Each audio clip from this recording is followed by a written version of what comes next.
Alors, je vais dire quelques mots, mais essayer d'être très bref. Déjà, excuser Sylvie Badou, donc la présidente d'Ensemble pour l'emploi, qui porte le groupement de créateurs, qui n'a pas pu être là parmi nous. Alors peut-être juste parler des valeurs. Nous, ce qui nous a, il y a 10 ans, alors c'est vrai qu'aujourd'hui on fête les 10 ans, mais ce qui nous a tout de suite séduit dans ce dispositif, c'est les valeurs, le non-jugement, l'écoute, l'empathie, la place au rêve. Et c'est vrai que c'est ça qui nous a tout de suite mis en mouvement autour de ce dispositif. Et puis c'est vrai que, comme vous le disiez, c'est la co-construction avec des partenaires qui chacun sur leur champ de compétences arrivent à tisser, construire un dispositif comme celui-ci.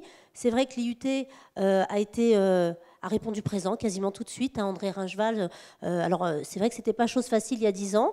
Ça voulait dire pour l'université, l'IUT, de pouvoir s'adapter aussi à une population, un public qu'ils n'avaient pas l'habitude de fréquenter. Autant pour nos publics, ça a été aussi une découverte, puisque pour la plupart d'entre eux, ils n'avaient pas eu l'occasion de fréquenter une université. Donc voilà, c'était un apprentissage mutuel qu'on a accompagné avec des partenaires qui sont tous présents aujourd'hui. Je ne vais pas commencer à les citer de peur d'en oublier certains, mais ce qui est sûr, c'est que si le dispositif existe avec sa richesse, sa diversité aujourd'hui, c'est grâce à vous tous. Si aujourd'hui, 10 ans après, il continue à vivre et qu'on a pu saluer ce matin la 11e promotion, c'est parce que vous y avez tous contribué. Ce matin, j'ai entendu dire que ce dispositif permettait d'entreprendre sa vie. Voilà, je pense que c'est ça. Au-delà d'entreprendre une activité, c'est la possibilité de se poser et de se questionner et d'entreprendre sa vie. Voilà, c'est une autre manière d'envisager l'entrepreneuriat aujourd'hui, d'ouvrir et de laisser cette place, que ce soit à des jeunes, à des moins jeunes. Et voilà, on est attaché à cette mixité de public et on l'expliquait tout à l'heure pourquoi.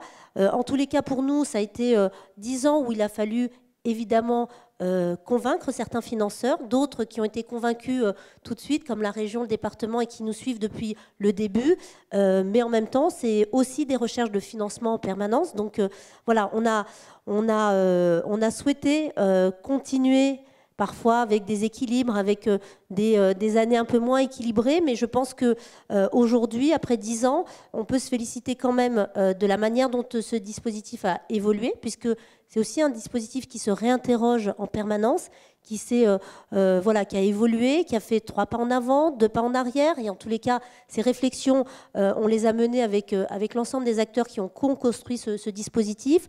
Il est aujourd'hui à sa phase de maturation. J'espère qu'il rentrera aussi dans sa phase de pérennisation financière. C'est important parce que c'est vrai que toute l'énergie qu'on déploie à rechercher ces financements, à rechercher l'équilibre, à faire en sorte qu'il puisse se développer et se déployer à l'échelle du département, c'est autant d'énergie qu'on ne met pas au service du terrain, même si on est très présent sur les phases de sensibilisation, et ça c'est la force du dispositif, mais je pense qu'on pourrait décupler cette énergie-là si on avait donc plus de moyens, et du coup si on passait moins de temps à la recherche de l'équilibre financier. Donc ce qu'on peut souhaiter pour les 10 années à venir pour ce dispositif, c'est de trouver une pérennité financière qui nous permette voilà, de l'envisager comme un dispositif à part entière aujourd'hui, avec un partenariat toujours aussi fort avec l'UIT. Merci à tous.